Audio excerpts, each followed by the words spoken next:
Hello, welcome to another episode of the Watchlist with Ethan and Jonah, a podcast 65 million years in the making. I'm Ethan. And I am Jonah. And tonight we have a very special Dino double feature and two very special guests joining us. Savannah, say hi. Hey. And Kayla. Hello. Tonight we are talking about two 1993 dino classics, Carnosaur and a little film called Jurassic Park. Yeah, I don't know if anybody's ever heard of it before. It's kind of obscure and small, but Jurassic Park, it's a hidden gem. And we're going to start by talking about Carnosaur. Yes. Also, good luck trying to watch this movie if you did want to. It's not easy to find. Yeah, like we said last episode, go ahead and leave a comment and I will send you this movie. But you have to bid on it on eBay. It's going to be up there for $50 starting bid. But yeah, it's a Roger Corman film who made a bunch of, cheapo movies back in the day.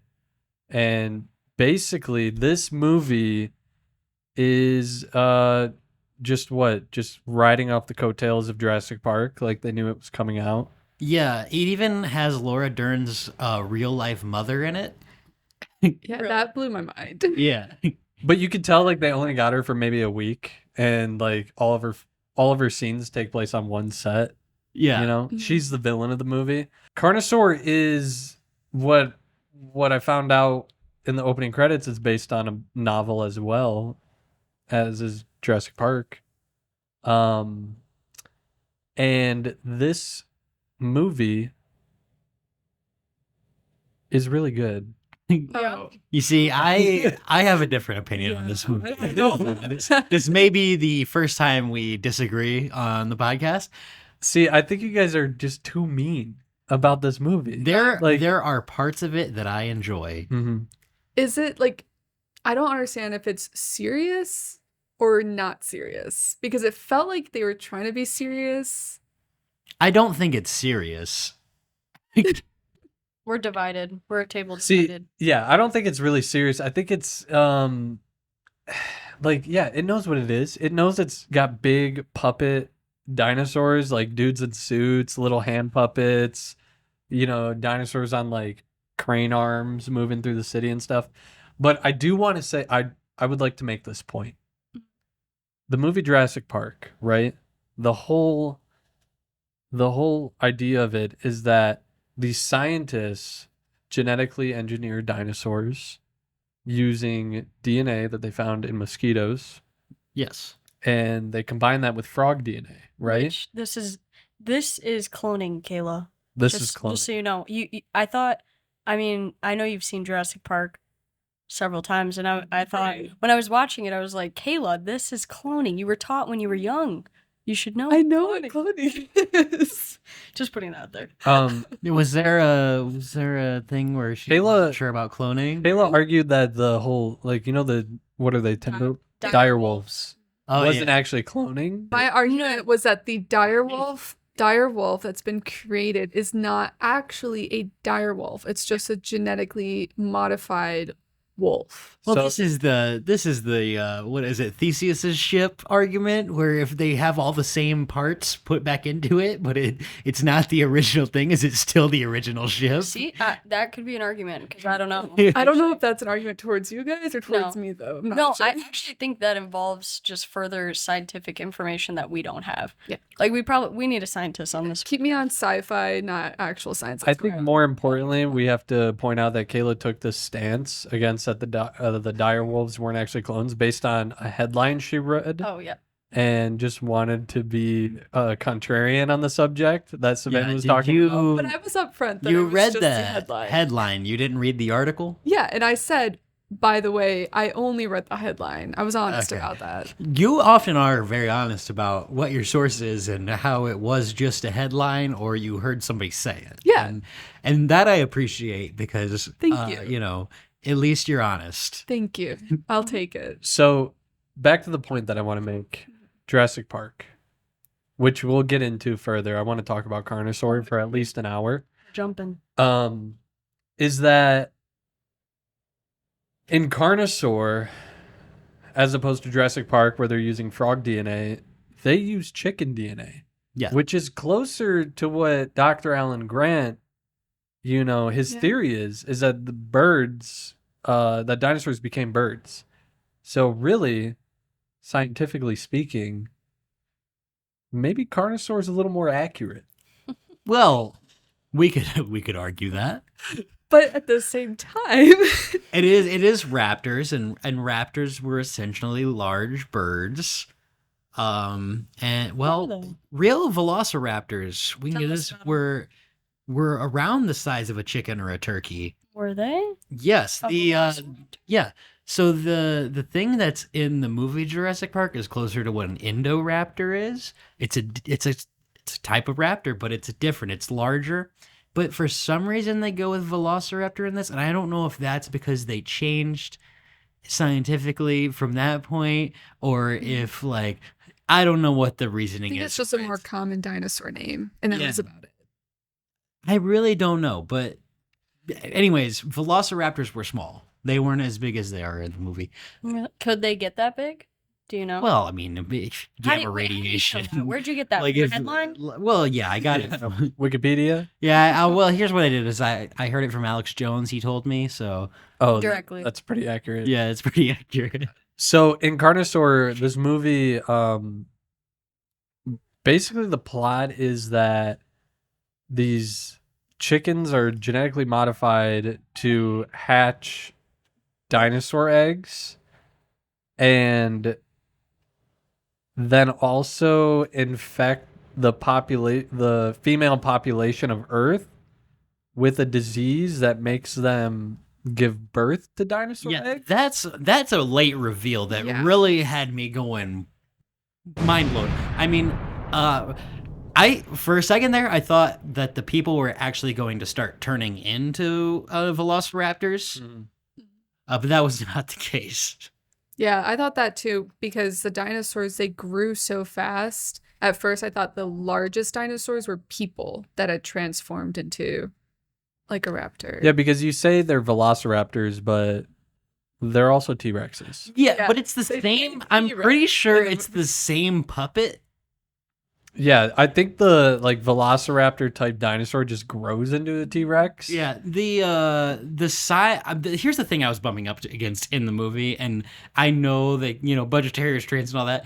I was having a hard time pinning down the scale of the T-Rex because when they first show it behind that guy, it looks like it's just a regular raptor, and then it comes up and eats him, and it's the guy's whole body just going down the guy's gullet. I'm like, wait, it's that big? It was just right behind him, and it looked like it was only as tall as him. Well, okay. If you have problems with continuity with this movie, then you can't ignore the blatant continuity wrong with Jurassic Park. Well, I know, but especially involving scale, location, but we'll get into that more when we talk about Jurassic Park. Yeah, obviously Jurassic Park is a better directed film, though.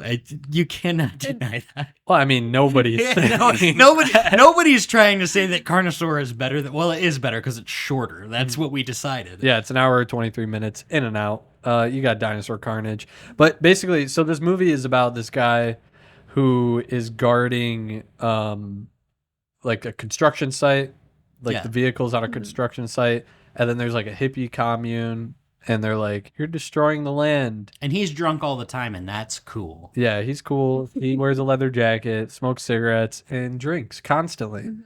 And he gets wise at these dinosaurs eating people, which yeah, the effects are bad, but also cool. Those parts of the movie I enjoy. It's all of the rest of the movie that I don't like. Once the reveal happened as to why all of this science was happening to begin with, that she just wanted dinosaurs to take over the world. She wanted to give the world back to the dinosaurs. Every part of the movie that seemed cool, I was lost on. Well, it's Because they were essentially just stupid. it's essentially a Batman and Robin thing, with Poison Ivy and Mr. Freeze wanting to freeze the world, but also make it a green paradise. They wanted to cool the world down and make it a green paradise. Yeah. They were the heroes of that movie. Yeah, that's true. Mr. Freeze wanted to stop global warming. Yeah. Yeah. And She was going to make it a green paradise. yeah. And And then Batman Bane stood was up. like, But he was but Mr. This is a tangent, but Mr. Freeze basically was like, I'm going to bring on a new ice age. I don't see how that is conducive to Poison Ivy's plan. well, the question that he asks is, what killed the dinosaurs? The Ice Age, Right. which is not true, but gets us back to the movie You're right. It's not true. and gets us back talking dinosaurs. Savannah, what do you think of Carnosaur? I didn't know what was happening until about an hour in. Honestly, it was pretty hard to follow. I liked it. I really did. I liked it. I thought the reveal, like the slow reveal of the dinosaur being just a big chicken monster, like, because it didn't really look like a dinosaur at first, and attacking people. I don't know. I liked it. I I liked thought it it was too. good. I thought the gore was good too. The blood was really convincing. Oh, when they're like tearing out their organs and like pulling out their intestines. Yeah, Like, Yeah. like I feel like a lot of movies even today fail at the effects of really like showing good gore and getting the right blood color. So I was a fan of that. I really was. I'm I a like fan the- of yeah, I those like the- parts of the movie too. I'm not in disagreement with you there. Like I said, it's the rest of the movie that I bump up against. Like, What do you mean? like anytime where the guy's just like talking to the hippie lady, and I'm like, I don't care. I'm bored. yeah, We're- but those are very short scenes. Like most of this movie is chaos. It is. It You know, is and it very moves fast. It's a cheap movie. You know, it's not trying to be anything it's not. It's kind of just going along with its budgetary restrictions and kind of just delivering just pure entertainment, in my opinion. Yeah. The part that I love is where the CEO of the company that's engineering these chickens is laying on the table. Oh, yeah. I think it's the mayor or whatever. And he's like, these berries are covered in Goat excrement. it's embryonic goat fluid. Yeah, and he's like laying over the table, like Yeah. talking to the guy, Yeah. finish your blueberries or whatever. Yeah, there's a lot of Devastating. horrible dialogue that is very entertaining. And also, I guess there isn't a ton to get into, but I would like to talk about the ending of this film. Well, even a little bit before that, Mm-hmm. I mean, when we found out what was happening to the women, Oh, I yeah. think that's really important to talk about Yeah. because that was pretty crazy. Because we thought it was like a fever this whole time, a sickness. And people might die or something, Yeah. which they did. The women did die, but they were giving birth to these. Giant To dinosaurs. dinosaur eggs. But they were giving birth to them, and so were chickens. Yes. Yeah, I was confused. Yeah. Well, it's Well, not roosters weren't giving birth then. It was only the chickens, the females. And you know what? The practical side of like how the birth happened, they did stay accurate because the chickens were laying eggs and then the humans were like giving birth to embryonic, like a sac Yeah. instead of an egg. And so I'll give him that. But it was Like, like it's different between exploding the out two. of Oh yeah, it killed them. It ripped them Yeah. in half. See, I pretty much thought that was just a giant black and green egg is what it looked like to me. Yeah, it was squishy. It was like a squishy like sack. Yeah, like what a baby's in. You know. Now, here I'm glancing down at your notes, and I had forgotten about this line, but I see you have written "Greetings, Green Brother." I think I would like to talk about that scene. Yeah, that was when the tractors, all the hippies were chained to the tractors to stop the construction from taking place. And the dinosaur starts to come towards one of the hippies, and the guy just goes, "Greetings, green brother," before the dinosaur kills him and Just rips rips him up. He's the one that like it looked like a small dinosaur, but then it had his entire body in his mouth. That was him. Yeah, well, no, that's the guy that I think his daughter was killed, and she leads him down Oh, that corridor. yeah. In the laser room. Yeah, the laser room With the- is cool.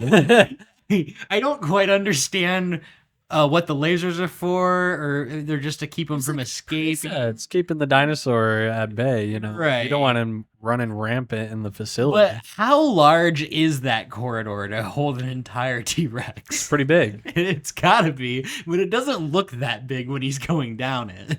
Yeah. Go ahead. I think I'm directing it somewhere else, but I think I just started wondering, what was the point of this? The point of the To create, like, what was the point? Diane Ladd was like, the world sucks, humans suck, we don't deserve this earth. We need to give it back to dinosaurs. yeah, and if every woman on the planet is dead, there will be no one. There will be no one to repopulate the species. But as we've learned in Jurassic Park, and I know you guys haven't seen the movie Biosphere with Mark Duplass and Sterling K. Brown, but life finds a way. Life does find a way. And a man will get pregnant if it comes to it. Well, and here's the thing: is that even in this movie, the CEO of the company and the government starts to get real excited about the prospect of like, well, we have been working on artificial uterus that we could test out. We could hypothetically repopulate the planet with just men and build the perfect society. Guys, I was really counting on you to jump in with something there and save me from my stream of conscious, and you guys didn't. Did you think it would be? No, I think that would be awful. Okay. No. That's all. Here's my problem with Diane Ladd's plan, right? We're getting female representation in the mad scientist realm here in this movie. I think that's great. Yeah. But her plan is to kill every woman on the planet? That's not very feminist of her. No. Well, and she was never like happy about her plan. Like she showed no excitement or anger or shock or anything. She was very neutral with. She was ring ring ring phoning it in. Well, absolutely. It's I mean, just a few years earlier, we have her incredible performance in Wild at Heart with Laura Dern. Didn't she win an Oscar for that? Or I don't know. That I'd have to. I know she's an Oscar winner, right? Am I crazy? I'm not sure. I'm gonna take your word for it. I think that performance is Oscar worthy in a way. Do you think this was like kind of a bit of jealousy with her daughter? And she was like, why does my daughter get to be in a dinosaur movie and I don't? And then she got this call and she's like, yes. See, I don't. They were the same year. Yeah, I think it was like a joke. Like they probably laughed and giggled about it. Like, ha ha ha, you're in Jurassic Park. Ha ha ha ha, I'm in Carnosaur. Yeah. Well, I think Jurassic Park was probably in production for a while, and Roger Corman's like, because Roger Corman was similar to like, what is that company called? Like Asylum something, and they made like the Transmorphers or whatever. Yeah. It's like a similar thing. Like they hear this big Hollywood movie being made, and they're like, okay, how can we, ride the coattails of this and make some money for this craze that's going to happen? Grandparents go into Walmart and buy their kid the DVD and like, here's that Transmorphers movie you wanted. Yeah. Like, thanks, Grandma. You were gonna say something? Well, I was going to say that Laura Dern got the call. I mean, she got the offer for Jurassic Park while she was filming Wild at Heart.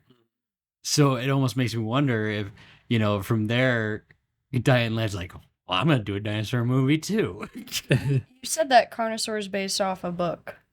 Yeah, that's what it says in the opening It's credits. a 3-part movie too. Yeah, there's 2 other films which are probably just as hard to find because, like we mentioned, this movie's not available anywhere. I had to buy a Canadian DVD off eBay to even watch this. That's why it's important to preserve films. Like, we live in this digital age where we're streaming everything, but you can only stream so much. And many of these movies, even though some will say that this isn't important to film, but every film has merit. We watched this and had a good time. This movie should be available for people to watch. Buy physical media. buy Carnosaur. You know, Don't call out. don't pay for Netflix because they stopped doing password sharing. I think that's bullshit. So did When Max rolled So did out. Hulu, and now Max is doing it too. I think collectively as a society we need to boycott these streaming services, and guys, just fucking get your DVDs and rent movies because Yeah. Yeah. Where are you gonna rent movies? Yeah, we lost fucking video. no, I can't look. You can't rent them physically anymore, but you can rent them off of like get a library card. wherever. Get a library Like card. I can They go have on to streaming my services. Yeah, in the and library. Microsoft store and rent a movie there. You know, All I know is that my grandma would love to watch Carnosaur. If I- it was yeah. streamed, she would watch it for sure. She would. And she can't because, like you said, it's only available via eBay in Canada. Yeah, Well- Arrow Video, give me a Blu-ray of Carnosaur. Like, come on. There's movies like Big Legend that are available, Mhm. and we can't watch Carnosaur. Yeah. Well, Doesn't make Big sense. Legend is cool. Yeah, well, I that's mean, the. in the same realm, though. I would say It is. I don't want to advocate for Amazon at all, but like, if Amazon Prime doesn't crack down on password sharing, like, you can also rent movies there. Savannah and I rent movies all the time. Yeah. Like if they're with streaming services, it's like they're saying these are the movies that we're allowing you to watch. These are the movies you should watch. We're kind of like this is what's available, and nobody's like really reaching out and figuring out what movies they like or what they're interested into. A lot of people don't do that. They just watch whatever's available to them. And we have to remember that there's a time where we'd go to a video store, we'd walk around, and we would be the deciding factor of what we were going to watch. So don't be afraid to spend $3.99 to rent a movie that you want to see. You don't need to wait till it's out. And there's a lot of good movies out there that aren't in the top 10 of Netflix. Here's a Most of the good movies are not in the top 10. In the video store, when you guys were younger, what's the movie cover that you would kind of look at every time and be like, one day I'm going to rent that movie? I know exactly. It's the elevator horror film Devil. Devil. I can picture it perfectly in my head, but couldn't watch it because it was rated R. Oh, I saw that so many times. Was that rated R? I feel like that was a PG-13. It probably It was might a have been, PG-13. but we never rented it. So Oh, we did rent it. You Actually, I did? remember watching it. Yeah.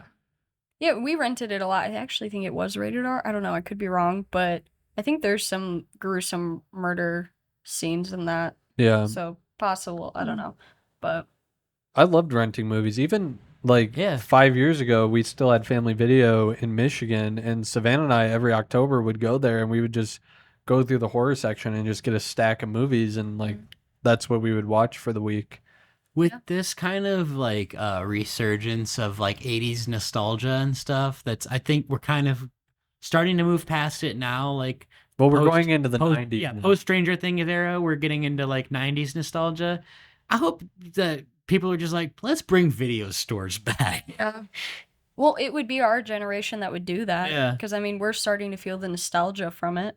Like when I was a kid, my cousins, my brother, my sister, that was our thing. Like, I mean, we didn't really grow up with a lot of money, but we always had the family video, like 3-minute walk down the road. So sometimes we'd like get really like dressed up stupid. Like we'd put costumes on and it'd be an event. Like Right. we'd walk down there, we'd all go around the store and like everyone would pick out a movie and then we go home and stay up all night and watch them. Yeah. And we can't do that anymore. And renting video games. Video games. Yeah. I don't play video games anymore because like They're you got to buy them and they're Yeah. expensive, and like you used to be able to rent a video game for a weekend and just beat it and return it. Yeah.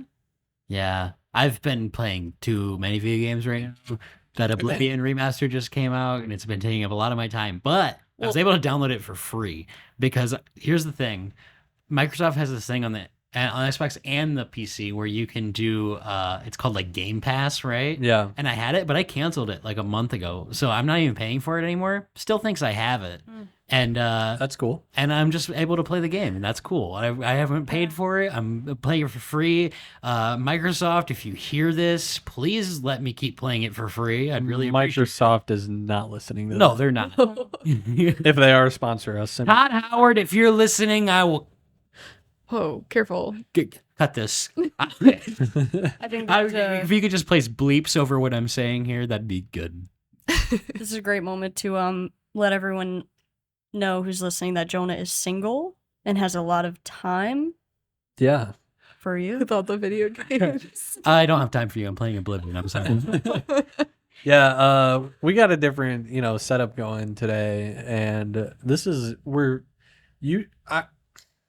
our last few podcasts we've done in the morning time, right? Yeah. Well, this is the watch list after dark. Yeah. This shit isn't for kids. It's not for babies. Yeah, we say fucking shit on this podcast. If you're 3 years old and your fucking mom's shooting up heroin in the bathroom, fucking hell yeah, dude. That's badass. Keep listening. Yeah, Jurassic Park for kids. Well, not this fucking podcast. This podcast is after dark. I'm drinking a beer. It's crazy. I was drinking a hard seltzer. This shit's empty. Topo Chico, Coors Light, give us more. So anyway, Honey, I don't know. does anybody have any more thoughts on Carnosaur? Like any closing thoughts? We should Yeah. kind of wrap it around. If you want to, should we? I'll say it last. I don't want to review movies on this podcast. That was like a main thing because I just don't want to do that. I agree. If you review movies for a living, you're a loser. Wait. I want to know why though. First, Why what? why don't you like to review movies? Because I made a movie and it's nearly impossible to make a movie. I mean, we all made a movie. Like we were all there. We all did it. We all put our blood, sweat, and tears into this thing. And I especially put my blood into it. Lots of work. And I think that, it's arbitrary. Like, I used to rate movies on Letterboxd and everything, and it's just like, what is a 3-star? What is a 3.5? What's a 4? What does that even mean? Like, what's the point? Like, these people put their whole life, like, into this project. Some people sell their houses. Yeah, They're homeless to make a like- movie. Like, Last Stop Stop in in yeah, they sold their house. Like, it's just stupid to be like, oh, 3 stars. Because, like, or the movie we just saw, Warfare. yeah. Like that was an actual retelling of a real, very traumatic event, Yeah. and people just go on and go, It was okay. It's just like what does that even mean? What are you even doing? You think you're important because you're rating and reviewing movies online, and it's just like people put so much work into these things, and they're pieces of art. Like you don't go to a museum and look at paintings and go, "Oh, that Van Gogh's a 3.5, but that one's a 4." Like it's like just watch it, enjoy it, give your thoughts on it, and they speak to themselves. Like if we ended this podcast going, "Okay, and I give Carnosaur 3 out of 5 stars." It's just like, who cares? Like, just listen to our opinions and decide if you want to watch it or not, which I think you should. Watch Carnosaur. Again, ebay.com. It'll be up there, $50 starting bid. If you're a friend of mine, just send me your address. I'll mail it to you if you really want to watch it. But you also have to mail him $50 because he's not sending you that shit for free. Yeah, and you got to mail it back too because I kind of want it. I like having movies that nobody can watch. You Yeah, could start your own video rental store and you could rent it to people. you're right. I mean, could we be like have a Netflix. lot of movies. Yeah, you could be like Physical. Netflix. Okay, my PayPal is just kidding. Anyway, closing thoughts on Carnosaur. Is there anything that we missed that you wanted to talk about, Kayla? You have a whole page of notes there. Oh yeah, most of them just say ew because the way that the virus spread was so disgusting to me. How just absolutely unhygienic everybody was. Like that guy turned and fully sneezed in that person's face. Yeah. Or the guy who sneezed On and that then shook the guy's hand immediately after sneezing. Yeah. Very Absolutely true to life. I mean, well, this was before many COVID. people don't really care if they're sick and in public and if they're getting you sick. There's just some people that do not care. Oh, okay. I did want to talk about the ending. I forgot. The ending of this movie, our main character goes back to his trailer after getting a serum that is supposed to reverse the effects because his lady friend that he's in love with out of nowhere. Yeah, they're in love. They talked for 5 minutes. Of course they're in.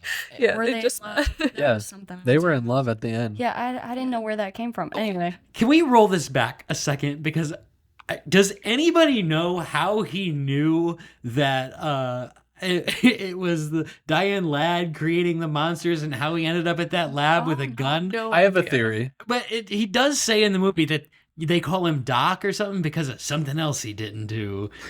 Yeah, I have a theory that there was a scene that they had written and were planning to film, and they ran out of time or money and just didn't film it. Yeah.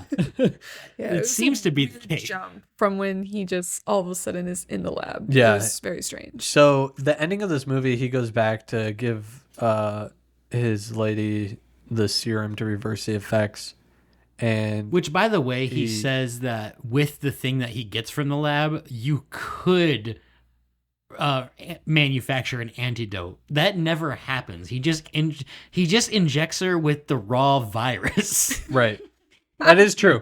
So he does that, and then all of a sudden, these guys break in hazmat suits and shoot him, and then light them both on fire, and then the credits roll. Yeah. It's a pretty great way to end a movie, to just have your main character just shot and lit on fire, and then boom, credits. Yeah, I mean, I was pretty on board with that because I didn't give a shit about those two at all. I was like, you know what? I'm glad you killed him.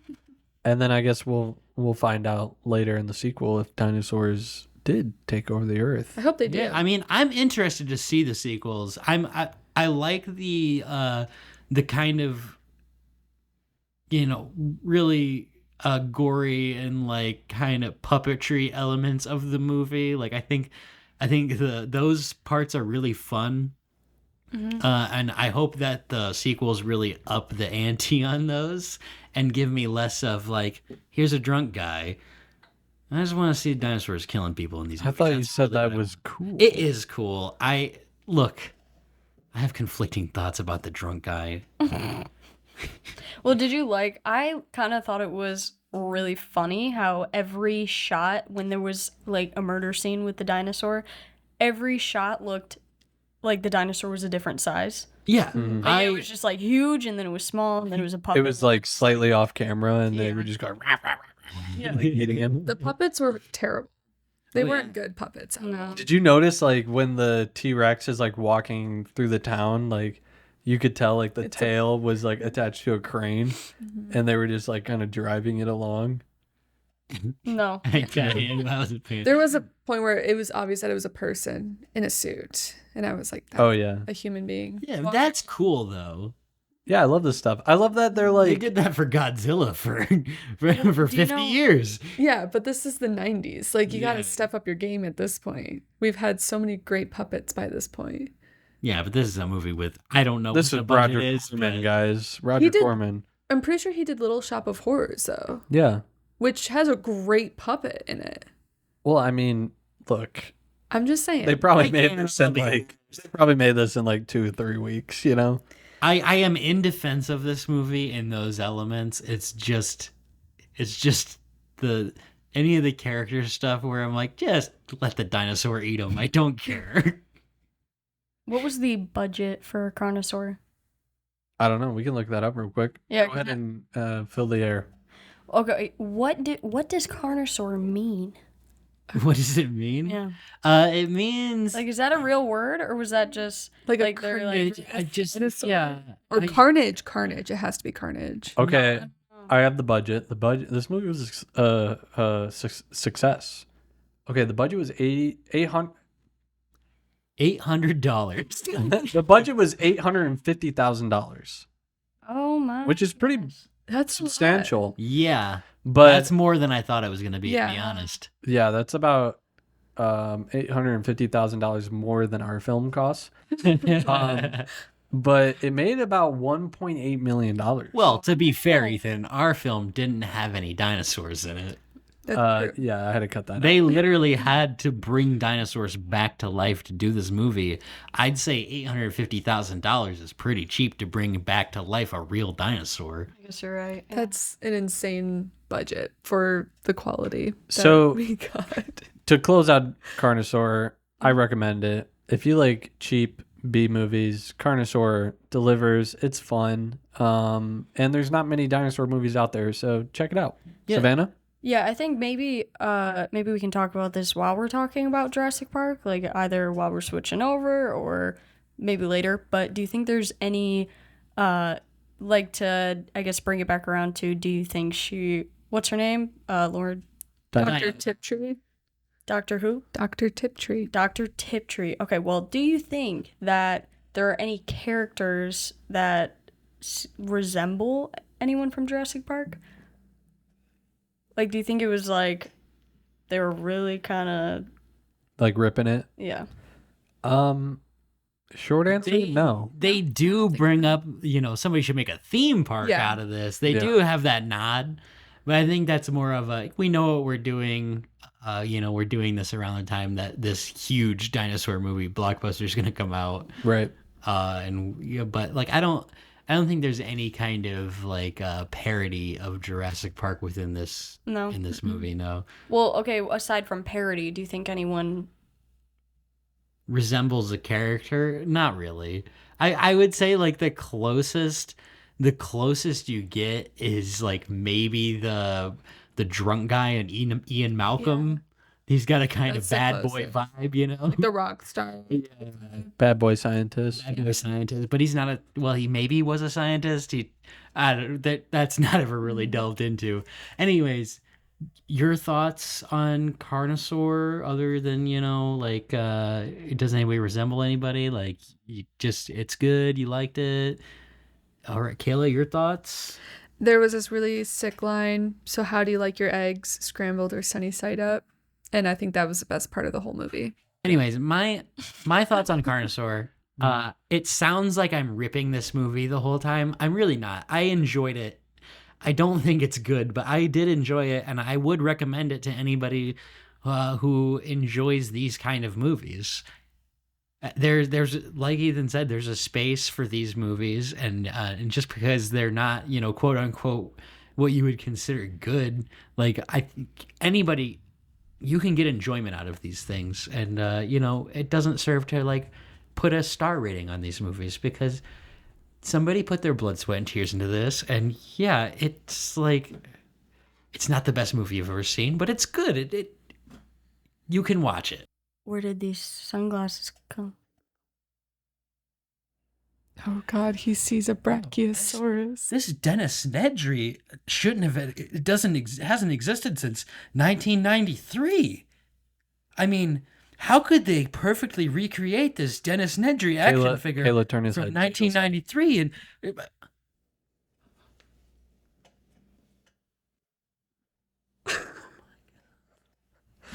Okay, so let's get into Jurassic Park. All right. This is I feel like this is a movie that we all experienced at a young age. Jurassic Park, Not me. not Savannah. Actually, Savannah had her first experience in the theater. That was the first time you saw it. At 25 years old, yeah. Yeah. So you just recently saw it. Yeah. Maybe 24. I think I might have been It 24. was a few It years was a couple years ago, yeah. I think it was like 2022 or something like that we saw it. 22, okay. I was 22.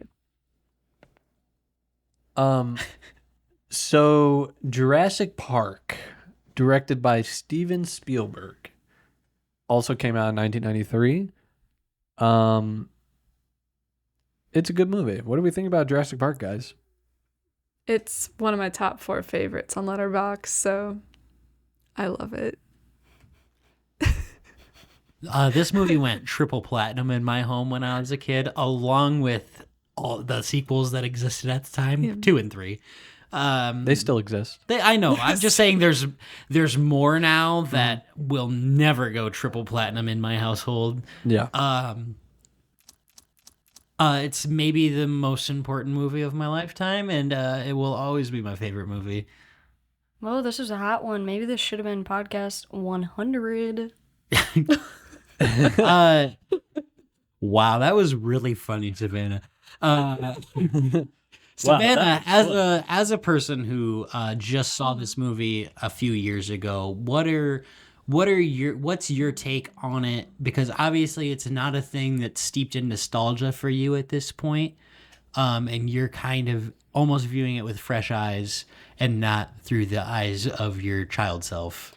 I think it still feels nostalgic. Like Steven Spielberg. Spielbergo. Steven, he has a way of just, I think he has a way, It's just, like, when you watch any of his movies, they feel nostalgic. I think if you're watching them for the first time, I saw Close Encounters, E.T. also recently. I did not grow up watching those movies, but it felt like I was watching them as a kid. You even saw though Jaws for the first time in Yeah. theaters too, in IMAX. I did, Wow. yeah. Yeah. Which we'll hit that movie later, I guess, but Yeah. What's your favorite Steven Spielberg movie?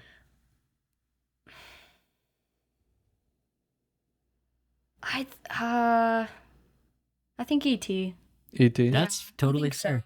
I do, because I mean, like, we were talking about this the other day, Ethan and I, how all of his movies, I mean, we were trying to talk about or decide which is his best movie and how you can judge that. Yeah. But I think that E.T. kind of has, besides The Fabelmans, because that's totally different, I would say that's different from the rest of his movies, but it has a little bit of everything, you know, like Jurassic Park, we were saying, doesn't really hit those like deep character beats, you know, throughout the movie, but E.T., like, you get really connected to the kids, you get a little bit of the parents. I get really connected to the little guy named E.T. I just recently watched it for the first time in HD. I'd seen it many times on a VHS tape that was home recorded off of the television, Okay. like commercials and all.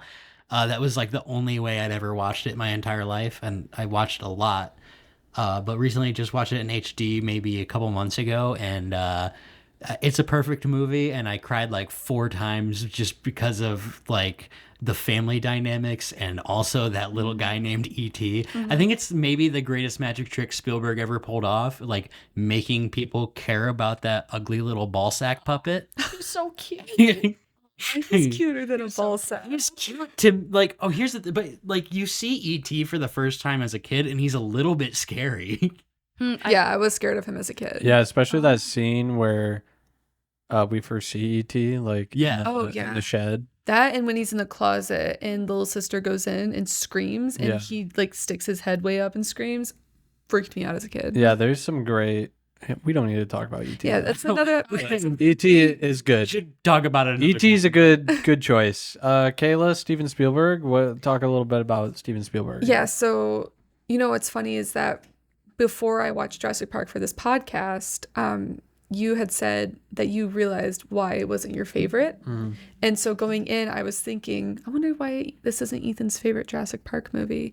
And I thought, Steven Spielberg. as I was watching it, Jurassic Park movie. or favorite Spielberg movie, Yeah, and yeah. as I was watching it, Should be any logical person's favorite Jurassic Park movie. Although I would like to say that the Lost World fucking slapped. Yeah. And I don't know Agree. why people don't like that movie. I That really was- agree. I don't think it's as good as the first one, but it's great. Yeah. Anyway, but as I was watching it, I was thinking, oh, it's because you don't get that character development like you do with all of his other movies. You don't get that deep connection to the characters. So I realized that as I was watching, you don't have those emotional moments with any of them. It's a very different from the rest of his movie. Although I would say it's similar to like Raiders, where you're not getting those deep emotional moments with characters either. yeah, But it's Jurassic Park?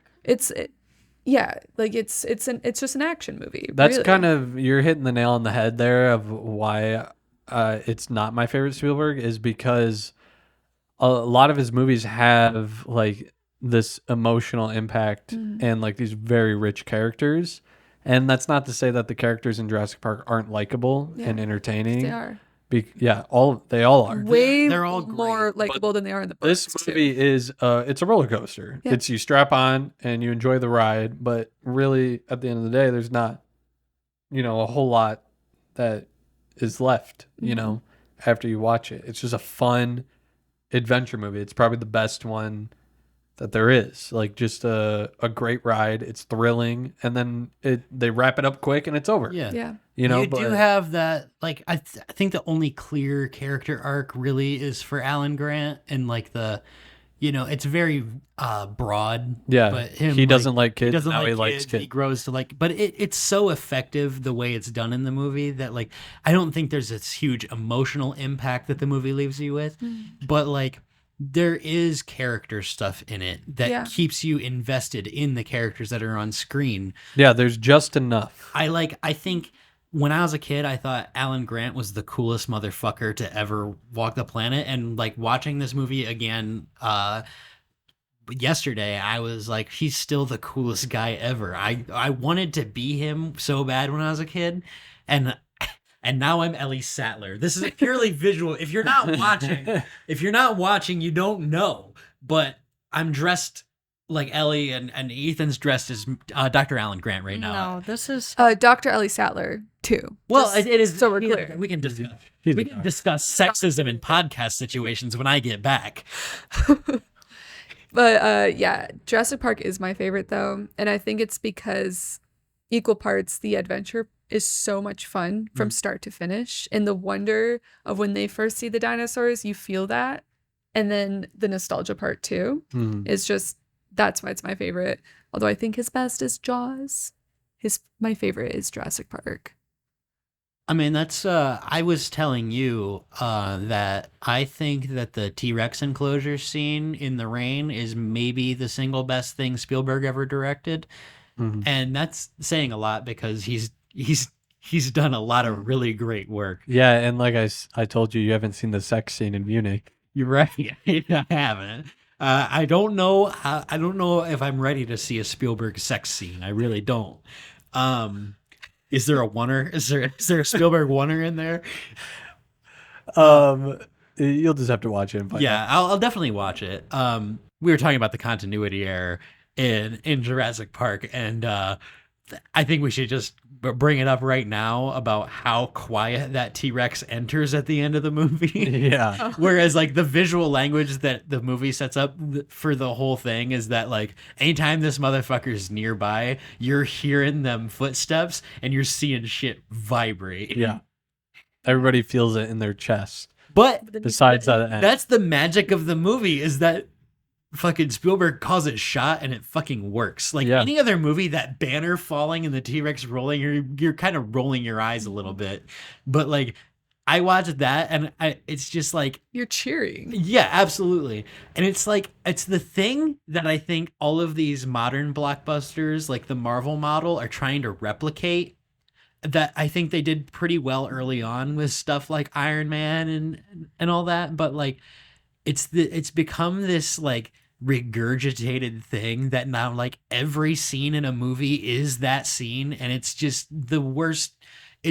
Jurassic Park has done a lot of damage to the blockbuster, even though I think it's maybe the greatest blockbuster ever made. I think that, well, to say this, Jaws is my favorite Spielberg movie. That's fair. Yeah, Jaws and Raiders, definitely my favorites. But I think with Jurassic Park, what makes it different than what you were saying with modern blockbusters and like especially the other Jurassic Park movies is that the environment is a threat. Like the set pieces aren't just dinosaurs.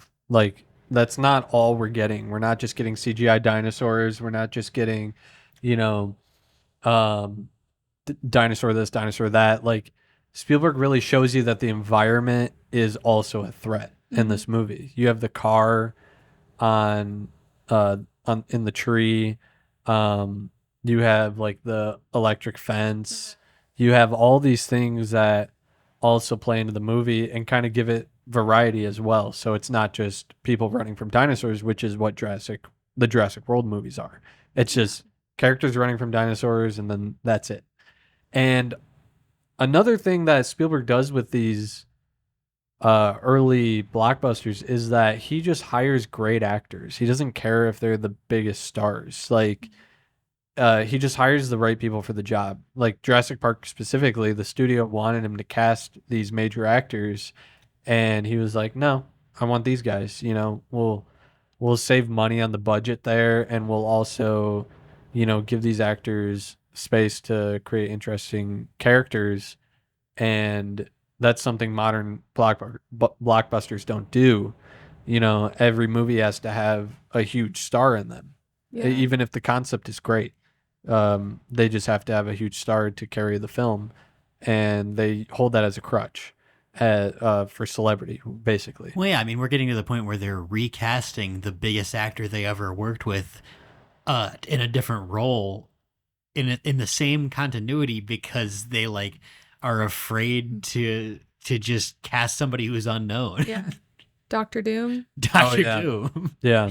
Yeah. Yeah, every blockbuster now is some sort of fan cast. It's not, they don't give kind of lesser known actors a shot to carry these big movies when in reality, like, your concept for a blockbuster should carry that blockbuster. It shouldn't just be the big names, in my opinion. Yeah. But that's what this movie does is like Sam Neill, he was somewhat known, but he wasn't a huge star because Spielberg knew that the dinosaurs were the star and you Yeah. just needed a good actor to fill that role. And Same with me as a kid, Ian Malcolm. Yeah. Jeff Goldblum wasn't a huge star. He had a lot of like smaller parts, but I mean, and he was the he's- fly. He was Brundlefly. he steals. I mean, he steals that movie. With his That's why they don't performance. kill him. Yeah, He's supposed to die in the movie, and instead they bring him back because they just recognize like this guy brings a juice to this movie that we can't lose at this point. I mean, And if they had killed him, we wouldn't have got the classic shot of him laying sideways on the table with his fucking jacket open. You know what I mean? Like, it's just iconic imagery from the movie like that, where it's like they have the foresight to see like, yeah, this Ian Malcolm character is supposed to be dead at this point, but we brought him back because we have this guy. I mean, in the books, he's a pretty cool guy too. So Well, yeah, and you can speak to that. I haven't read Jurassic Park. You and Ethan have, right? I read it in elementary school. It's been many, many, many, many years, but it's very different from the movie. very So- different. Here's the next question. Book or movie? What are we picking? I can't even compare them. Like genuinely, they're so different from each other, and they're both so amazing that they're on their own planes of existence in my mind. Yeah, even though Jurassic Park is a perfect movie, when you read the novel, you're like, I kind of want to see this version because it's Yeah. more adult. Yeah. Scary. It's It's really It's scary. like a horror Yeah. film. It's violent. The characters are, especially the biggest change I would say is John Hammond. John Hammond. Mhm. He's evil in the book. Yeah. and He's in an the, evil capitalist, like yeah, just bad. and the dude. movie he's just a nice To guy. that point, they do. Here's the thing I will say about him just being a nice guy. He definitely has his edges rounded. I don't necessarily view Hammond in this movie as this kind of grandfatherly figure that he's presenting.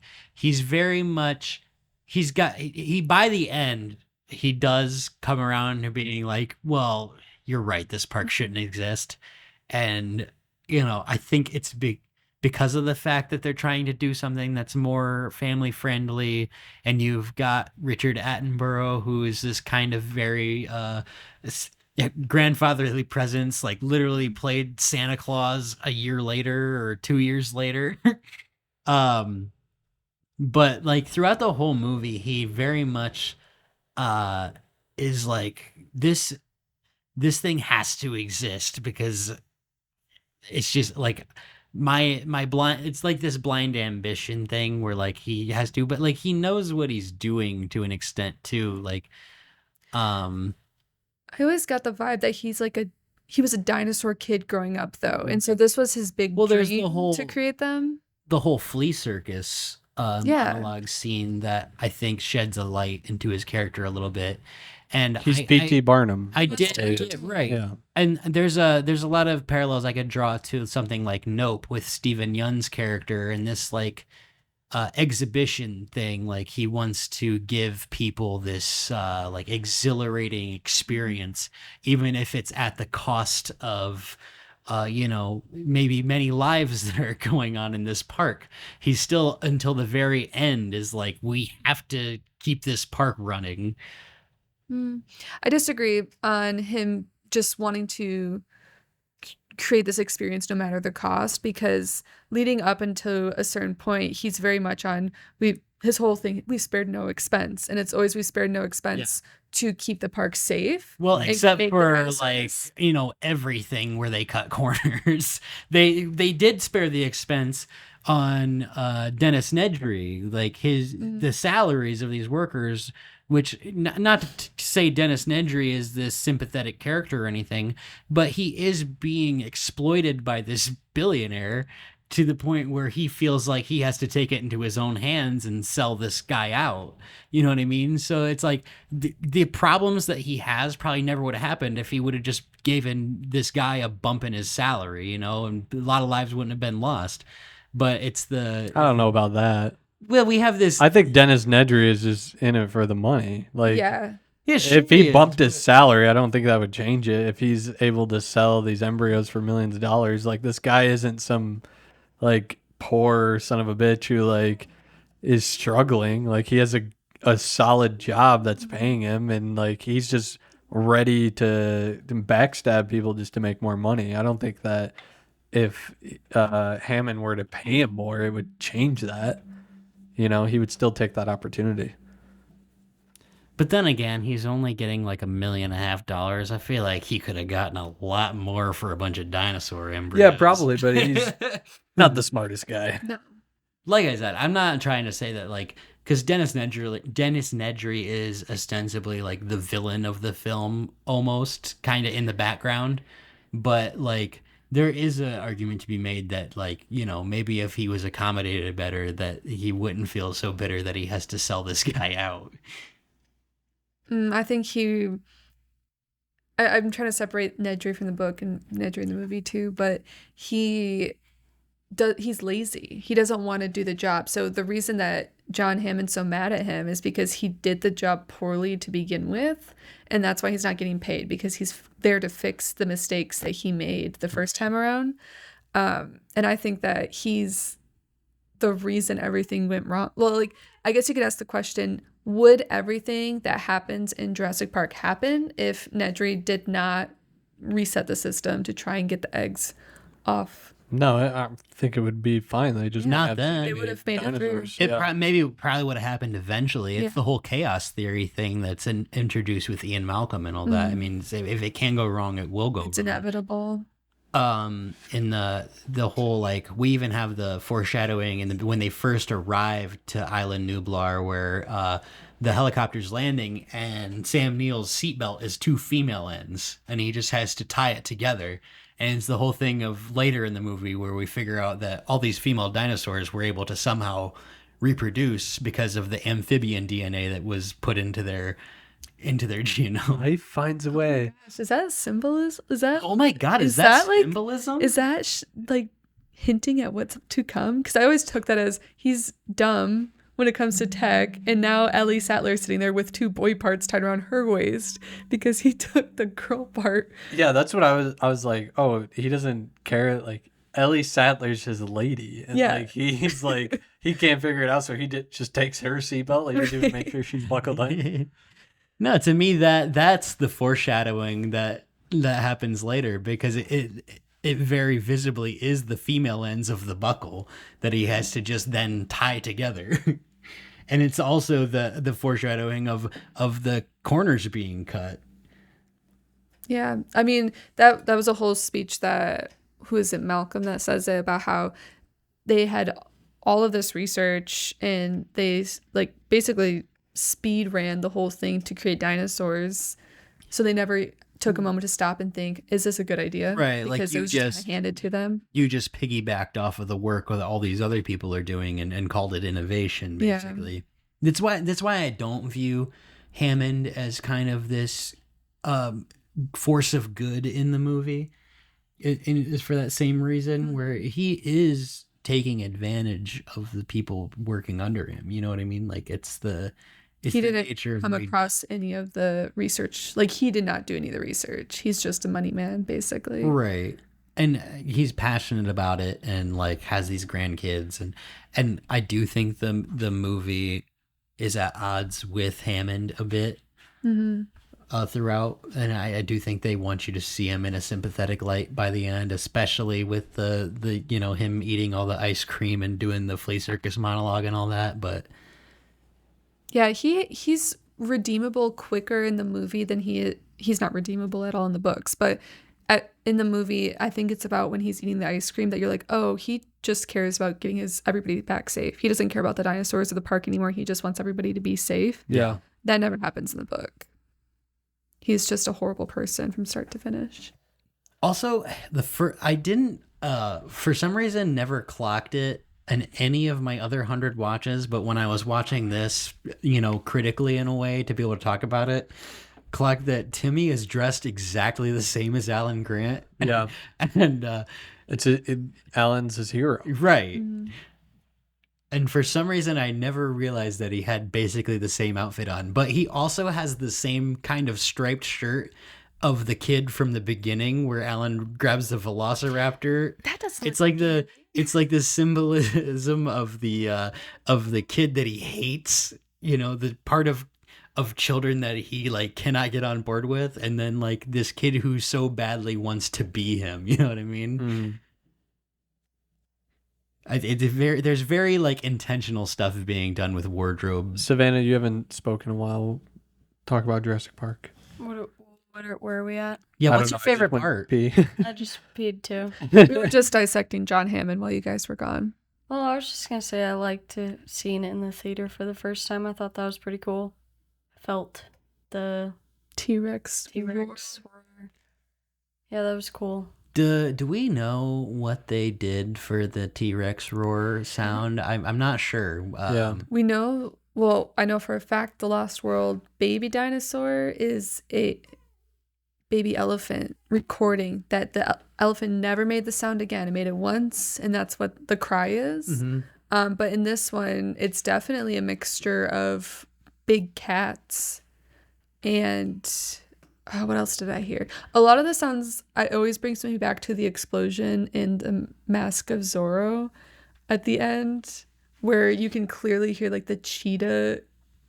You know what I'm talking about, like the cheetah roars in that explosion. Yeah, it's funny. Jonah and I just talked about this last podcast. the James Brown thing from Raw Deal. Yeah, in Raw Deal, when a car explodes, you hear James Brown go, "Wow!" and then the car explodes. And it made me think of the tiger explosion in Zorro. Well, that's one of the sounds the T-Rex makes for sure. It's like it's a lion or a tiger or something. But what you just said reminded me when Nedry is trying to get to the boat, and he crashes into the sign, and the sign falls. And then he's trying to hook the car onto the tree so he can pull it down the hill, and he slips and falls. Do you ever catch that? Like The slide whistle. Yeah. Yeah. Yeah. Yeah, I didn't notice it. Why did they do Because- that? Well, okay, because here's my theory. This Jurassic Park is just Jaws, but for kids. That's what this is. It's like he takes all the things that he does in Jaws and does it in Jurassic Park, but just makes it family friendly. It's less scary. It's less, there's like stakes, but you kind of know that none of these main characters are going to die in any way. Yeah, and then like you have like Jeff Goldblum like trying to fuck Laura Dern. Like it's very, kids can get on board with that. The hand scene. Yeah. The first time I saw that, I didn't think much of it, but watching it again, I was like, Oh, he's flirting hard. Oh with her yeah. the whole Well, that's like the I would have got out of the the car. only real conversation that Grant and Ian Malcolm have is like, are you guys? And Grant just kind of like, yeah. But Yeah. like, we don't really know what Sattler and Grant's real relationship is. Like, are they just coworkers who are hooking up because they're close, or are they like actually in a relationship?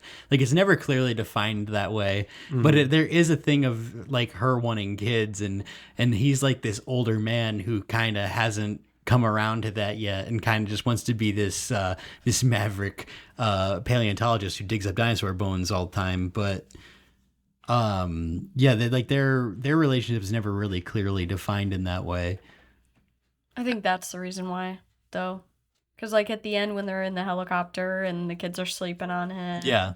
she gives him this look. It's like, okay, now I can proceed with you. You know? Like, that might have been the thing that was holding them back. But what we find out later in Jurassic Park 3 is that she was like, oh, he likes kids now? Not interested. Oh. I guess we can talk about some of these scenes now.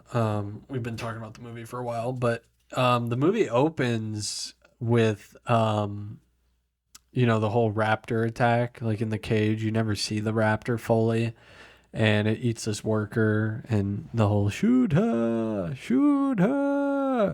and you have this beautiful lighting and cinematography by Dean Cundey, one of my favorite cinematographers, and with just like these beams of light as they're lifting the gate, and all this just great filmmaking right away, and kind of sets up the threat of these dinosaurs.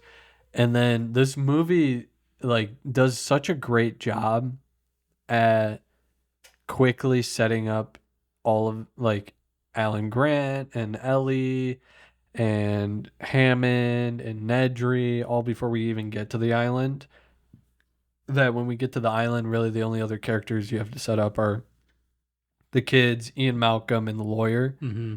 And it just moves so quickly. You just get like all of the science, all of the moral quandaries like set up, just so once they hit the ground, it's just, you know, thrills and suspense. And I think it's just such a great build. And once that T-Rex scene happens, it's just like Nonstop. from there. nonstop after that. Yeah. The movie does such a good job setting up everything that's gonna come in the, you know, final hour, that like all this kind of exposition that's happening of the science and all of it is like, and you're learning new things about how these characters operate within the story, so that like when that T-Rex scene hits from then on, like we don't really have to go into anything else, and it's presented all of this to you in an interesting enough way that you stayed engaged throughout the whole thing, when it was just people kind of going through and like looking at eggs and stuff. Yeah. And to speak on Dean Cundy a little bit more, I want to say that like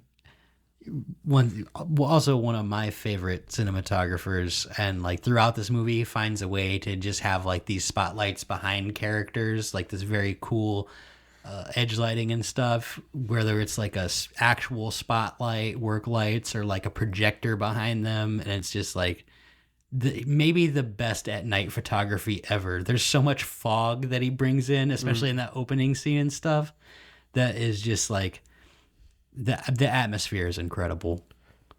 Yeah, watching 90s Spielberg, especially Jurassic Park, it just makes me wish that they would have made an Indiana Jones then. Like he was just, you know, just on the money with his films at that point. And like this movie is very, like you said, very similar in Indiana Jones in that way, like Raiders, where it's like just a full throttle adventure film. And I guess, yeah, I don't know where I was going with that. Savannah?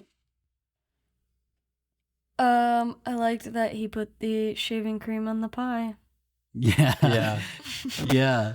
I think when I was a kid, You thought it was whipped cream? I did. I thought it was whipped cream. Yeah. I really did. I had no reference for what Barbasol was. Yeah. Thought it was whipped cream, and you know, getting older and being like, oh, he's like putting the shaving cream on the pie. That's a funny little character detail. I like the fact that he's so just jovial about the whole like setup of the can. Like he just cannot stop laughing about it. Like I love that. Wayne Knight is so good in this movie. Can He's we great. talk about Wayne Knight? Wayne Knight's great in this movie, and you know who else is really good in this movie? Samuel Jackson. Yes. Yeah.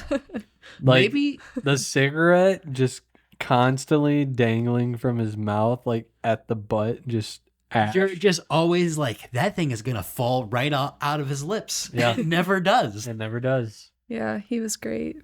Hold on to your butts. He needed some chapstick. It was just stuck there. Yeah, it was. Yeah. Glued to his lip. Great performance by his severed arm as well later in the film. I mean, Yeah.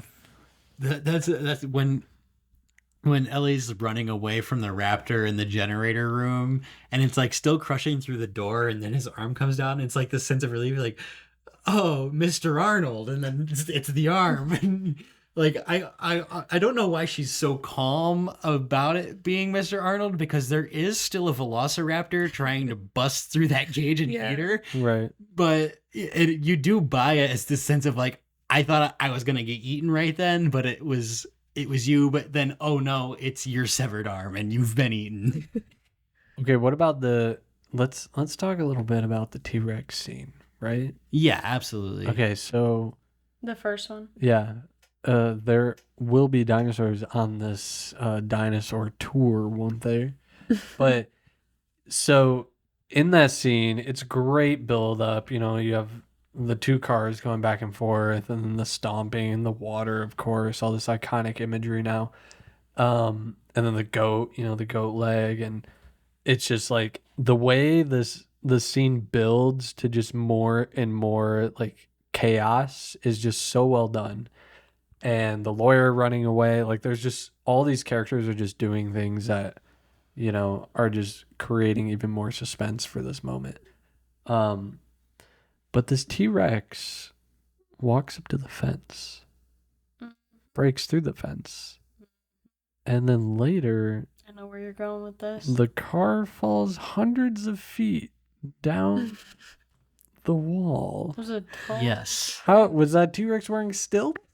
I never thought of that before. I think Look, I think maybe he was just like, you know, he's standing on a mound of his own shit or her own shit. They're all Hey, girls. they call the T-Rex a he. That's specifically talked about in the book, that despite being a she, they refer to it as a he. Just saying. Well, Continue. T-Rexes do present as boys. I mean, if you're a T-Rex, you're a boy. I'm sorry. The first time I watched this, I was in the theater. Mm-hmm. It was a great experience. I did not catch these things, obviously, and I think maybe that's like relating it to maybe watching it as a kid, like that nostalgic sense of watching a movie. Like you don't think about all those things. You don't think about the practicality of like, how did that T-Rex climb all the way up? Where did the ground go? You don't think about that. But watching it for the third time, I think I started to notice these things. And again, when the velociraptor jumps through the ceiling and like hovers there and has the, you know, like those poppable like ceiling, like the light foam ones. You drop And- tiles. Yeah. And like grabs or is gonna grab the girl, and then whatever we see right after that, it's like a 20-foot drop to the floor. Like, how is that velociraptor hanging up there? Like he was just popping his head through, but there Yeah. was no floor there. Oh, you're right. Yeah. But you Oh, don't I've think never about noticed any of these things, and I've seen this movie a million times. So Yeah, I've seen this movie 65 million times. Well, Anyway. it's a movie that you've been seeing 65 million times in the making.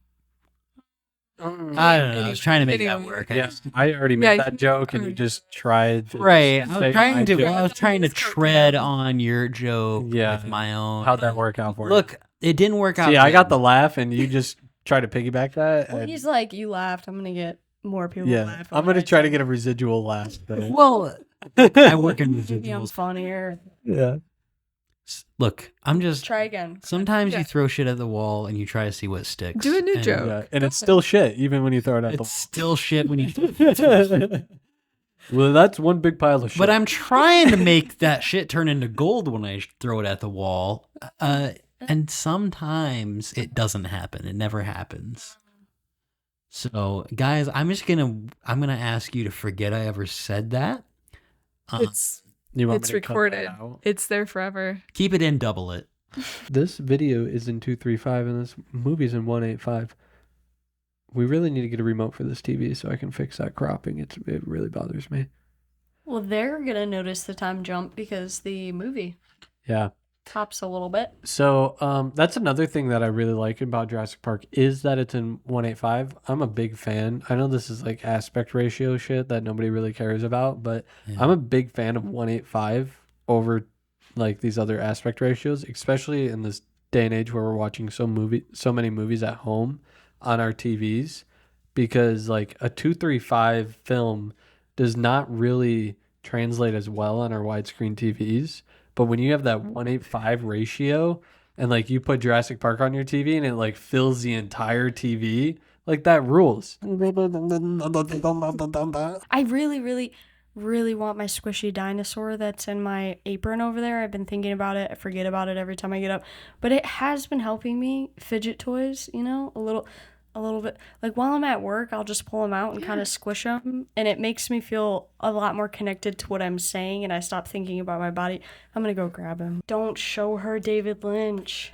Maya loves David Lynch because this is actually a chew toy for a dog. That Kayla got Ethan. Yeah, so it has a squeaker in it, and we squeaked it a few times, and now she's obsessed with David Lynch, much like I am. Maya, get down. Get down.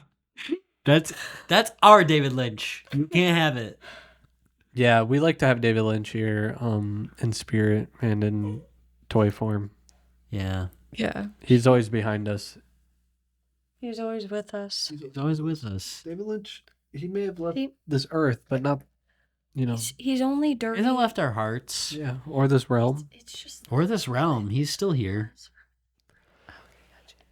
Okay, we need to get back on track here. I don't know where we were talking about Jurassic Park, but I guess we talked a little bit about the opening of the film, and we were talking about the T-Rex scene and the continuity errors in the movie. But I would like to say about continuity, and I feel very similar with this, is that continuity, like Martin Scorsese said, is for pussies.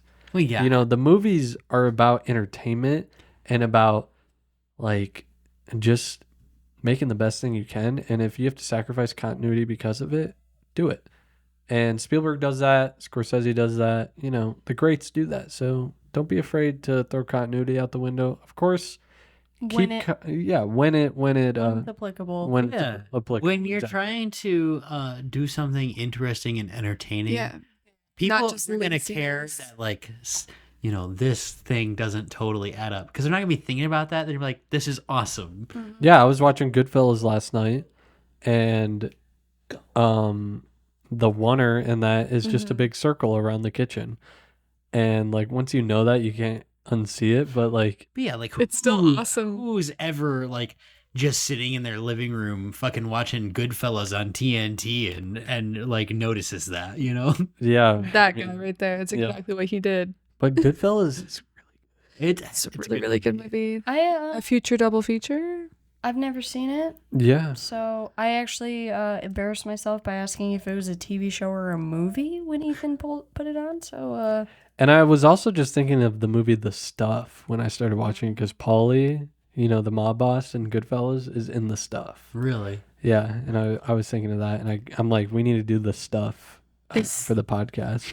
Is the stuff the one with like the Well, it's got the homeless stuff in it. like have you when they're drinking the alcohol and no, that's No. street trash. Oh, I'm thinking street trash. Okay, I don't think it's This podcast is brought to you by Viper Liquor. You can pick this up at your local liquor store for $1.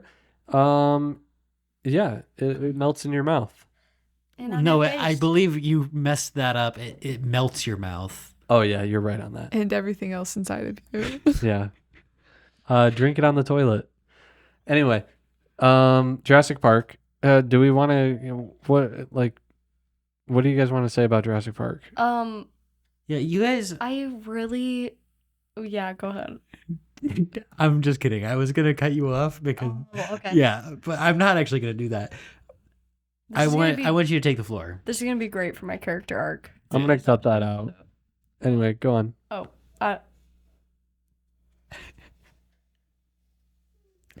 Jurassic Park. okay. So that's what we're talking about. Yeah. You know when and here's something maybe I should introduce about myself. I remember a lot of things. I also forget a lot of things. So if we're talking about people and names in movies, you're gonna have to remind me. What's his name? The old man who's running the park? John Hammond. So John Hammond, when he's bringing Ellie and Dr. Grant. Dr. Grant, yeah, into the laboratory where the baby velociraptor is being hatched, right? Okay, so the baby velociraptor is being hatched, and they're talking, and he's like, yeah, the first person that comes in contact to, they what's the word? Like imprint. They imprint, like they love that person, they trust that person. What did you think about how Dr. Grant and Ellie Sadler were like trying to touch the dinosaur first? They're like, oh, imprint on me, me. Choose me. I want to be you. Yeah. So cute. I thought that was cute too. Like that's their whole career. Yeah. I mean, how crazy is that? Their entire schooling career was to study these extinct things, and then all of a sudden they're thrust into this amusement park and they're seeing their entire life. Like in what front of they them, walking imagine around. they'd never be able to see. Yeah. Yet it becomes a reality. I'd and then want they're that like, little "Oh." dinosaur to imprint on me. Yeah, I would have grabbed him and ran away. Yeah, That's like, what I was "You're thinking. I was coming like, home with me." touch him. Stuffed him in your pocket. Literally. My baby. Yeah. Yeah, that was really cute. Also weird that John Hammond wants to be there to have every single dinosaur imprint on him. That part too stuck Yeah. with me. It rang in my head probably 27 times. I was like, That's a lot of dinosaurs. that's a lot. And why do you need them all to imprint on you? Are you gonna go out there and start a cult with all these Yeah. dinosaurs? It was weird. I don't know. We could. They're all female. Cut that out. I would like to. I love the scene directly, kind of after the T-Rex enclosure thing, where Alan Grant's up in the tree with the kids and they counter the Brachiosauruses, where it's like even after this kind of terrifying, kind of traumatizing event, you see that there's still this like kind of awe and wonder that is taking place within this park. You know, like where they're up in the tree and the Brachiosaurus comes to eat off the branches after they wake up. But what are you laughing about? We're really setting the scene right now. I'm just envisioning it. Continue. I feel like Beautiful. Continue about these brachiosaurs. Talk a little closer to your mic. I just feel like you're Enunciate. Come on. I just feel like you're laughing about the size of my head right now. Is it? Well, I mean, look at the camera. Your head is extra large. Like, compared to Kayla's pea head. So I'll lean forward a little bit. I'm gonna lean back and Kayla, you Yeah. lean forward, so my head looks Okay. smaller and your head looks bigger. There we go. Okay. Did you guys notice any other side notes, I guess? I don't know how to describe it, but like little things, like the whipped cream on the pie, because it was Yes. like little things that you're like, "Ooh, I like that they put that in there." You were saying that when we were watching it, that you love the little details. Yeah, because a lot. I mean, I feel like that takes a lot of thought and Yeah. dedication to your project to be like, "Ooh, throw that in there. Okay, can we put this in here?" Like just how passionate you are about what you're doing, just to Yeah. put all those side notes in.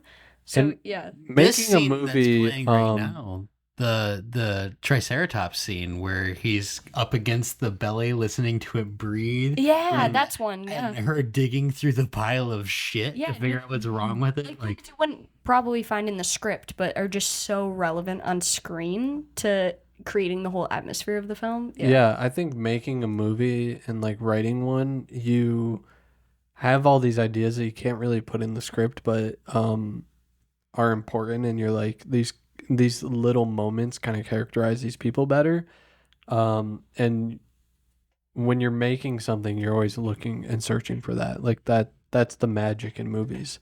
One that I really love is when at the beginning of the film, when Alan goes into the trailer to see who's the guy who landed in the helicopter, and he's pointing at Hammond, and Hammond shakes his finger and then blows the dust off his hand. Oh Yeah. yeah. Like that is, I love that. Like I just love that moment, and it's just like little things that you're like, was that in the script or was that just like a something that happened on the day, Yeah.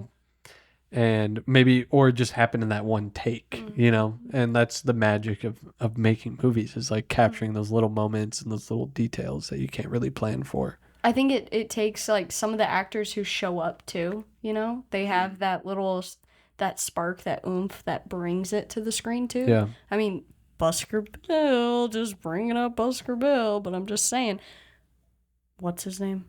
Who was on the bench with us? Yeah, Dan. Dan had this like, Shout out Dan. shout out to Dan, who brought this life to his character that you might have not thought of. Yeah. I mean, everybody did. Everyone who showed up for Busker Bill really did that, but there were things that he did that I was like, oh, that wasn't in the script, but that was awesome. I mean, I was behind the boom mic and I was like trying not to laugh or shake anything. Yeah. It's just, I think that there's people who show up on set and they have this life in them that just make the movie so much more exciting. I don't know. That's what's wonderful about working with actors, is that you write these scenes out And actors, they get creative. They read these scenes and they're like, okay, what am I going to do to make this my own and make this interesting? And they come up with like these little interesting moments and things that their character would be doing that you can't write, you know? And it just brings life to the movie in that way. Yeah. And back to Jurassic Park. Back to Jurassic Park and Steven Spielberg. Which can we watch The Fabelmans? Have you saw The Fabelmans, right? We all went and saw that Yeah. in theaters together. Like I said, I remember a lot of things. I also forget. I love The Fabelmans. It was so good. So good. Yeah, that's one of his best movies. Confession to make. You've never seen it? You had diarrhea instead of peeing. Yeah, You've never seen I had Fableman? diarrhea. You peed out of your I butt? peed out of my butt. I've never seen The Fabelmans. You're wrong. For Yeah, that. why? I would love to. I just haven't yet. I'm sorry. Why? Because it's not available on Netflix or Hulu, Yeah. and you're too scared to spend the $3.99 to rent it. Because I just haven't yet, okay? Wow. Don't get on my back. That's what the watch list is all about. It's about putting movies in your watch list and waiting 10 years to watch them. Yeah. What about Jurassic Park? We're covering Jurassic Park. I've seen it a million times. Yeah, I've seen it 65 million times. Oh, bringing it back. And it's just as funny as the first time. But only because he said it. Yeah. You missed your opportunity, buddy. No, I Good about it. I could have did it, and I didn't. And it would have gotten a laugh. It's sitting right there. Yep. Could have fucking looked at it, read it off. Guess what? Just not thinking quick on my feet right now, okay? I'll come back. I'll be better than ever. So I guess we should touch on a little bit on Jurassic Park, how this movie revolutionized CGI. You know? What? Yeah. I saw Shrek. CGI, what's that? That's So it's different. computer generated images. Oh, So Jurassic can- Park came out in 1993. generate images on a computer? It's not the first movie to use CGI, but it is the first movie to do it well. do it well and kind of revolutionize it in a big way. Usually it was used in smaller moments or kind of hokey, scenes and stuff like that. But like CGI was used in Total Recall 3 years before, which we talked about last episode, just in small moments. But this movie kind of changed cinema forever with CGI. It made everybody realize that you could create entire characters, i.e. the dinosaurs, with CGI and use that instead of puppetry or stop motion or... Wait. But they're also using an animatronic Yeah. in it, which... What? And they definitely used at least one puppet. I'm convinced. Hold No, on. they did. Yeah. I'm not saying that they didn't. I'm saying they used But that's it in what conjunction makes with it so good, is that They didn't rely on CGI. they combine the elements. Yeah.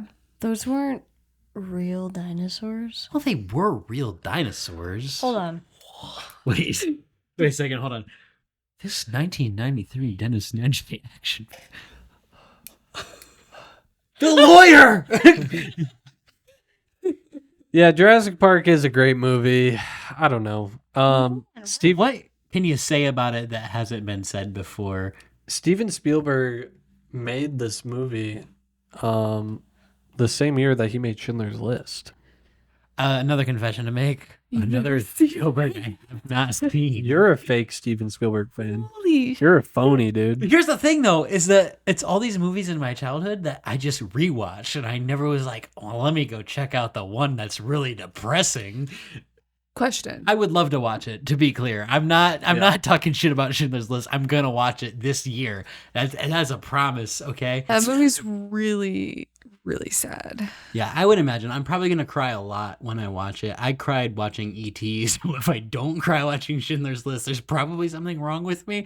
I mean, Well, I don't cry watching it because I'm dead inside. Well, Ethan is dead inside, and that's something we can get into. Savannah, when was the last time you saw Ethan cry? did you just cry on a movie recently? Yeah, no, actually, yeah, I think that was the last time. The Guardians of the Galaxy when Groot died. I was watching that on my laptop and I did cry. Bawling. We are Groot, baby. We are Groot. I mean, come on. Hey, Okay, but like, We're- I didn't even cry on that when it came out in theaters. Like, seeing it the first time, I Hey, didn't hold, cry. hold that mic closer. Seeing that We the first time, I our fans. Hey, I would like to say on this podcast, we are fans of James Gunn. Okay, we like his movie. Yeah, I do like. I've seen all of his movies. Yeah, Yeah. yeah. I think I have too. We are Groot. That's not the most emotionally affecting. You know what? Actually, Jurassic Park, they don't sexualize a woman in that. No, It's a man. It's a man. Jeff Goldblum. He's very. Ian Malcolm. Yeah. I was telling sexy. Kayla while you were gone, it's maybe the best Laura Dern's ever looked in a movie, Whoa. But Whoa. and not in a sexual. then we way. realize it's because she's like natural. She's outdoors. She's cool. She's been natural in Blue Velvet. Blue Velvet? Well, Blue Velvet. Blue Velvet. sure. I'm just saying that, like, the She was look. beautiful in that. She's beautiful in every movie she's in. I'm not saying that she isn't. Okay, I'm just. No, saying I know, because this is your daily look. Yeah, this is my daily look. I try to harness my inner Laura Dern every day. Okay. Mhm. But like that last scene of like her in the helicopter where her hair is like slicked back and stuff, and she's just got that look on her face, and I'm like, you know what? I just fell in love a little bit. You were like, I'll have as many kids as I'll have as many kids as you want, Laura Dern. Okay. Fair enough. Blue velvet. Either way, Ian Malcolm is definitely the hottie in this movie. For sure. Yeah, bad boy scientist. He's the baddest boy who ever lived, and he's a scientist, so you know he's smart. What? Although I always liked Alan Grant a little bit more in this movie. Well, talk about this. What makes you think Alan Grant is sexier than Ian Malcolm? he's 'cause he's older. outdoorsy. Kayla's into Kayla? Kayla's into older men. Kayla, have you seen? However, Oh, the this is a great time to say Kayla Allison to my left here. If you're watching on YouTube, And if you're just listening, she is to my left. You'll hear her as Kayla is single. She is single. Reach out to her on Instagram at Kayla. I don't know what your Instagram is. I'm not on social media. Only None if of you're- them. Text her at 248. And her address is. Comment under this video 45 plus only. Okay. If you want to go on a date with my sister, comment below.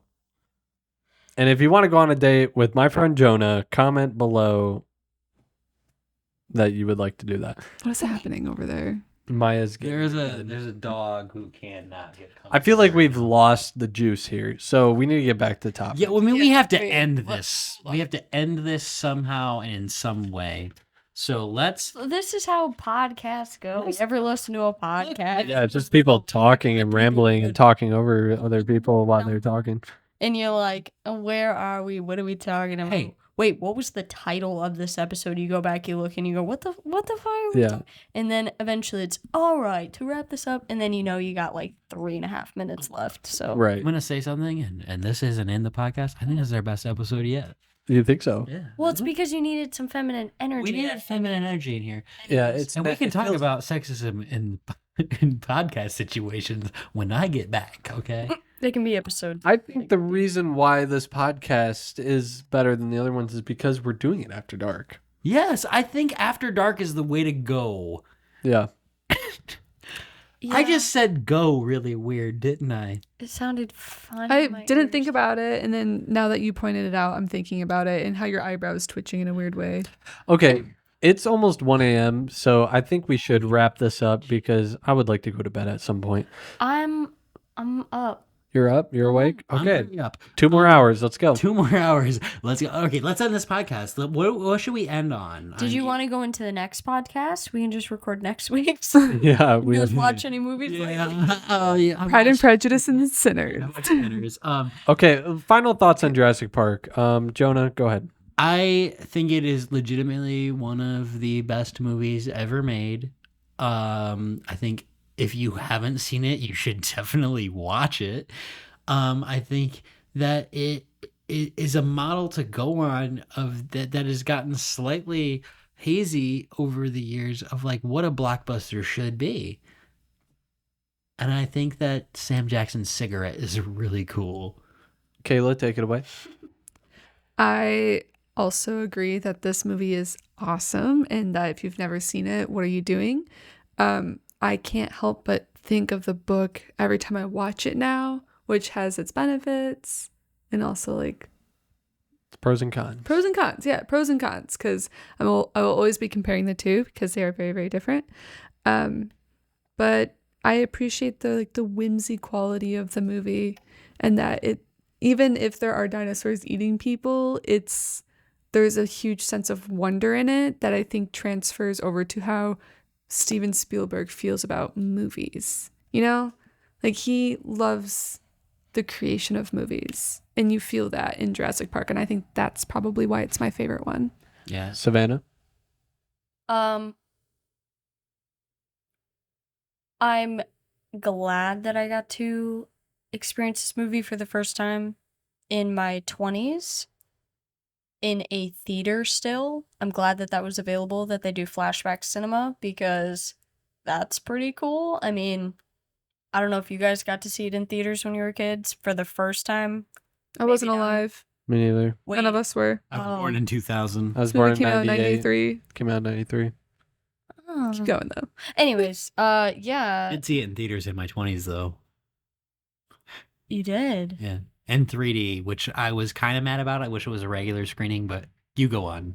But I think that's a cool thing to be able to say that I got to see it for the first time in my 20s in the theaters. I don't know how many people got to see that in my lifetime. I think at my age, I think that's pretty cool. But also kind of sucks because I wish I got to experience that when I was a kid.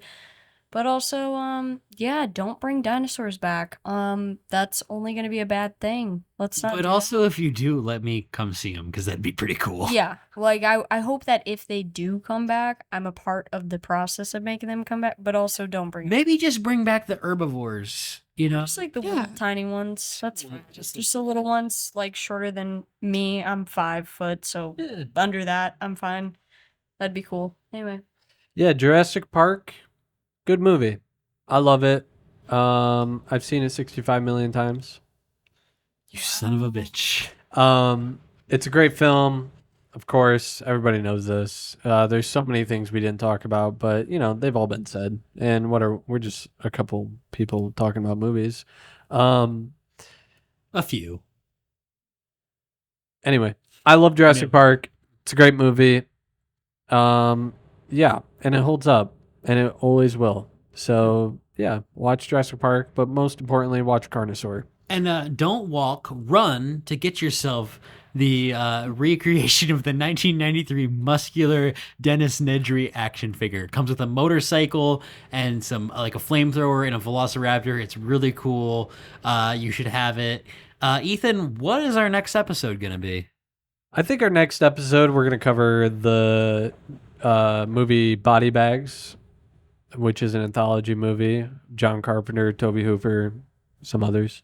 And also Creepshow, directed by George Romero. Also an anthology film. We're doing a double feature of these horror anthologies. And yeah, just something fun, you know.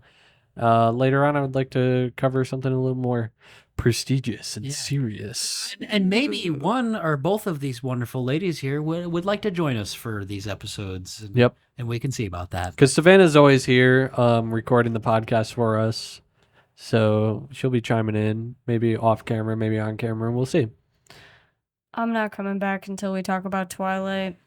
Well, we would all love to talk about Twilight. We could do that.